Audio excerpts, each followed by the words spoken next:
last 24 hours, it has been a roller coaster ride inside the crypto market. It's visible in the price action. It's clearly visible in the price action. If you look at Bitcoin, it just erased all of that recent dump in the market.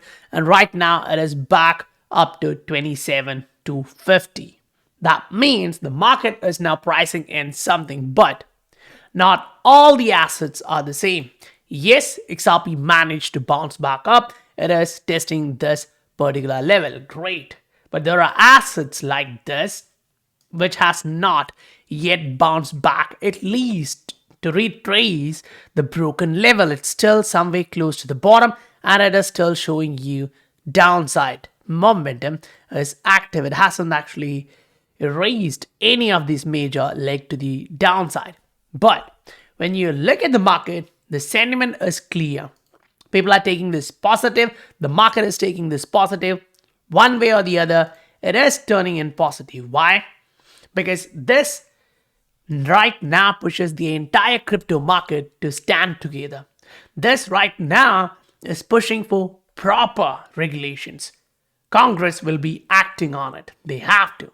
Because what we can see is CFTC, SEC, both of them really don't know what they are doing, and what they want is more and more regulations without giving you proper rules. And right now they think they are literally erasing the crypto market by draining the liquidity. But what is happening in the market? This is the short story, right? Binance news actually comes to the market drops. Then what happens? It actually go back up. Coinbase news came in and that was the bottom. And Coinbase just highlighted the fact that, okay, we really don't care. We're going to stand and fight. The only hypocrisy there is they delisted XRP and they are not doing the same for all the other assets. So at least to be on the fair grounds, they should relist XRP and then say this. But they didn't. And this is where this particular chart becomes valid. Before this drop, I actually informed in the group saying like, guys, look at this. I think there is a possibility like we may actually drop, right? But still, that's a rounded bottom pattern and it is healthy. And right now, when you go look at the market, now the screenshot is taken like a few hours back, but right now it's almost erasing the drop. That means you came to that bottom that was respected. You closed at that range and you started bouncing off. That does mean the market is looking for something bigger.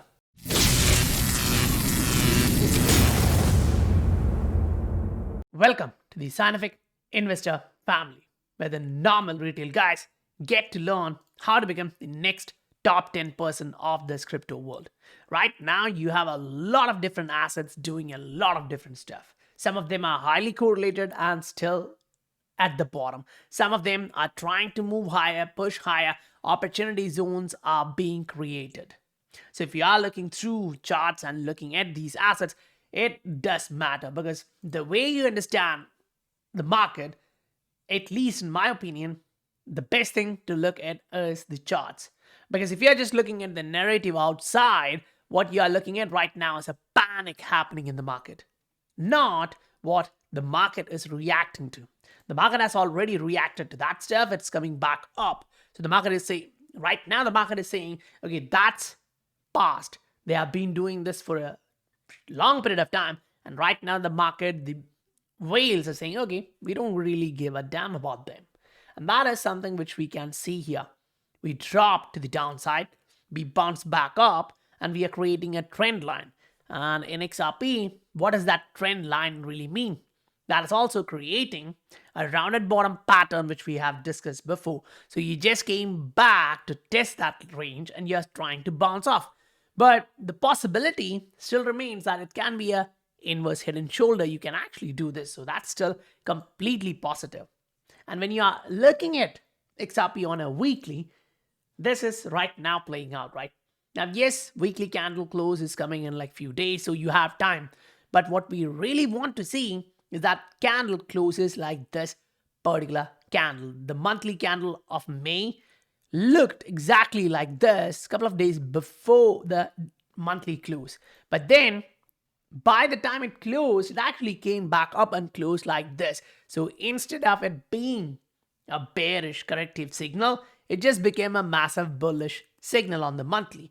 So that is exactly what we are waiting on a weekly. So in a few days, we are watching this price action and we'll see how things are evolving. And in the meantime, if you look at this, we talked about this possibility of the price dropping and we came back to that level and the market just bounced off. Now, yes, we did wick lower. It came back somewhere like 0.48, which still is a healthy level. If you are watching the price action, now you understand the resistance level that respected that range. But what's the highlight here? We had the pattern, we broke to the downside. We're now coming back above the moving average zone. So first time there can be a rejection, that's a possibility. Then we would go back up. So the market does show us the fact that it can correct a little bit down. But what we have to keep in mind is how does that correction take place? What's the momentum looking like? Are the sellers really strong or are they really slowing down? This actually matters from the volume, from the momentum. You can understand those factors. Especially right now, we are trying to see like what this candle is about. And this particular candle shows you, yeah, there is a possibility I'm a hanging man. After a run to the upside, once you get this, usually you can come back down. So just to follow the trend, that would be somewhere close to 0.515. That is still healthy.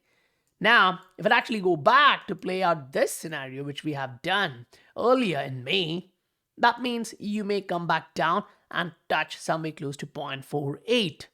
That is still a possibility which we cannot neglect. But that being said, you need to understand the market is right now looking at Bitcoin. And Bitcoin on a monthly is showing ye, I'm almost ready to play this particular scenario. You came up, you made a candle, which is a doji candle, which is sort of like a spinning top, but it is literally confusing the market. It drops with the next candle, drops with the next candle. Afterwards, it actually just blow through the roof, right? So we are right now watching Bitcoin on a monthly. We zoom in on a weekly. We want to see what the hell is happening here. And it shows you a long doji, but a extended shadow to the downside. Now, what does that mean? If that's happening at the top here, that's actually a corrective signal. But when it happens after a correction, for me, I would say like, okay, that is something similar to what we have seen here. Just the difference is that particular week, it was in red. Right now, it's in green. So that means bulls are in control and they're pushing the price up. The price dropped all the way down to 2,500. From there, it's pushing higher. Now, one of the things you have to understand is that the altcoin market as a whole is trying to do this. We have discussed this over the last 3-4 videos, highlighting the fact that it is forming a rounded bottom and it does have a possibility to drop. We have seen that right now. The news came and pushed the market lower. But to move bullish, you have to say this particular range of resistance needs to break. So if you're looking on the RSI side of things to get an advantage above the market, you're looking for this particular pattern, which actually shows you the fact that, okay, I'm breaking to the upside. I'm moving to the upside. So the channel here has been broken to the upside. That's actually a positive side. Now, what we want to see as a confirmation would be the price coming above 1915, which for Ether would signal like, okay, now I'm ready to rally. Now I'm actually ready to push another 10% from that level, which is going to be a significant move. Why? Because when you actually go look at the total market for the altcoins, this is what you're observing. We just came down, we hit that level. It did feel like we are breaking through, but we bounced up sharply. And if you actually go look at the same on a daily chart, it kind of shows you like, okay, yeah, we had a big level of fear which turned into a panic. Now we are trying to erase that level. So we need to actually come back up to around 570 billion, 580 billion to say like, okay, bulls are now starting to push this higher.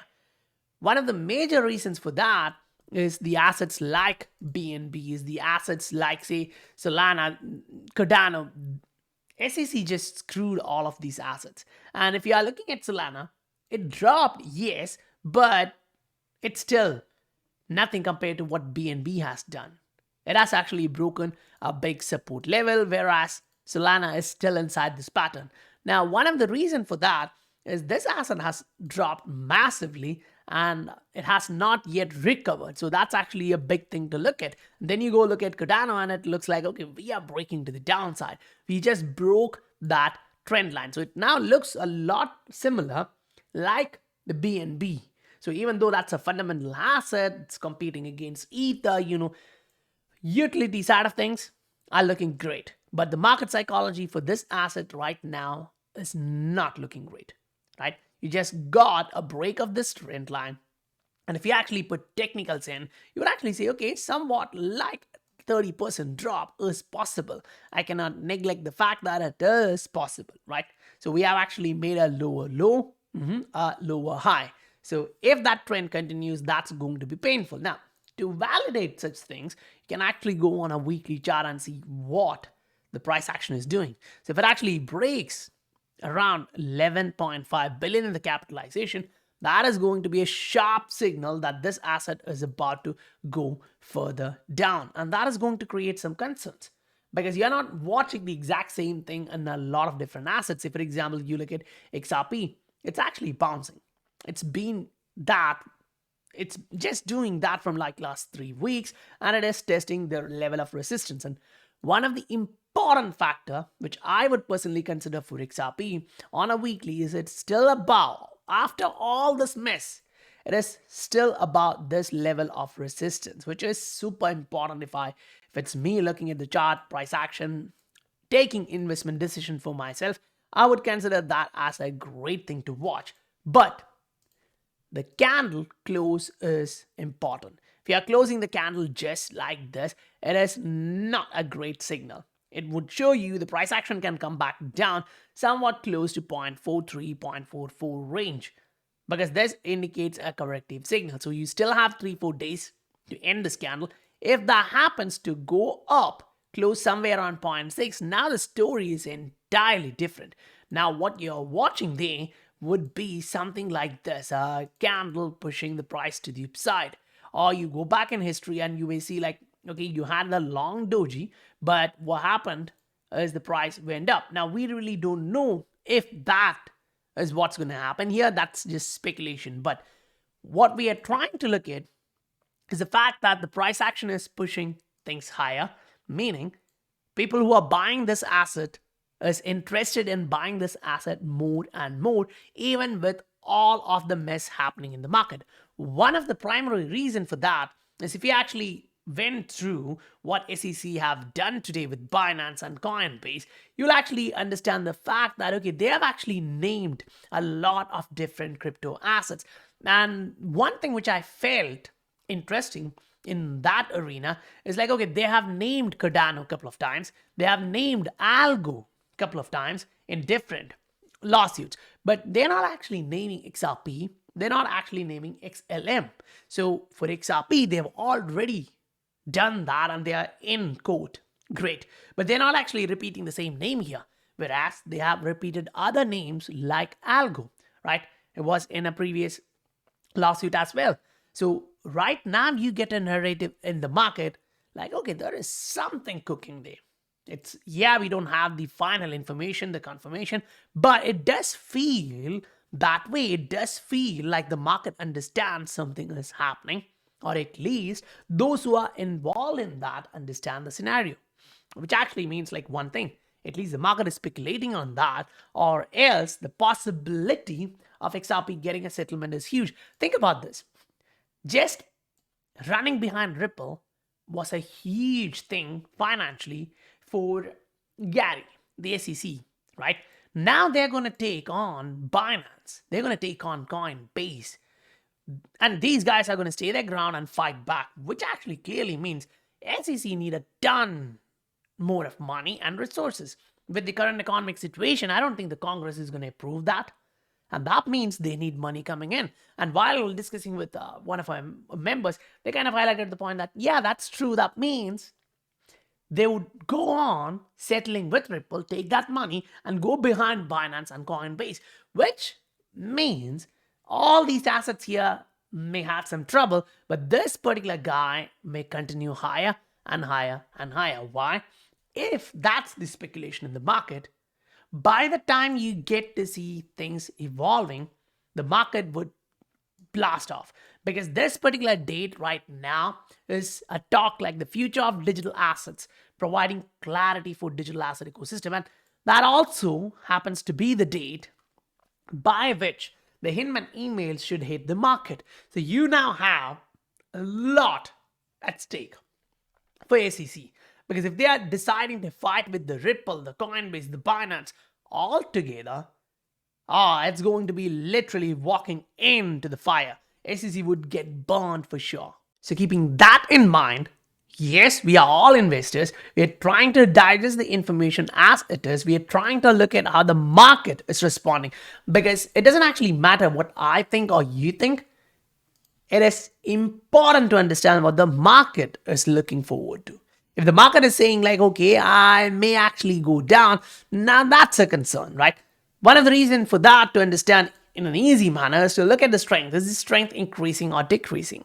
If it actually breaks to the upside, that's a bullish signal showing you that the market is about to grind higher. So you go on to a daily chart, and here, yeah, the price actually came back up, but the strength is not up to the mark. So we haven't actually completed that level of correction. So if it's me, looking at this, I know the macro is super bullish for this particular asset, but on the short-term narrative, I would say, okay, there is a possibility that this asset may do the shoulder of this inverse head and shoulder pattern.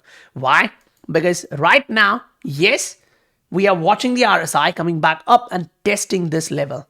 We need to break this level to erase that particular scenario. If not, you're going to get rejected, and you're most likely going on to test this level, which is going to be a support resistance, which is going to be around 50. And that will cool off the market for a short time and give more opportunity for other guys to buy in this asset who will dry up the supply.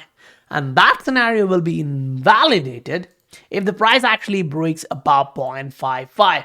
That means the crazy buying is here. That means the FOMO is here. That means we are repeating the history. That being said, guys, if you received value for your time, please do hit that like and subscribe button. And if you are looking forward to get these kind of updates for a lot of different assets, we're actually going through that discussion in the group. We are going through a lot of different assets to understand how the market may look like. What are the odds? What are the possibilities this particular market is showing us? And if you are interested in that, you can look at the Patreon. The link is given in the description below. So that's it for today, guys. I'll meet you on the next video. Bye for now.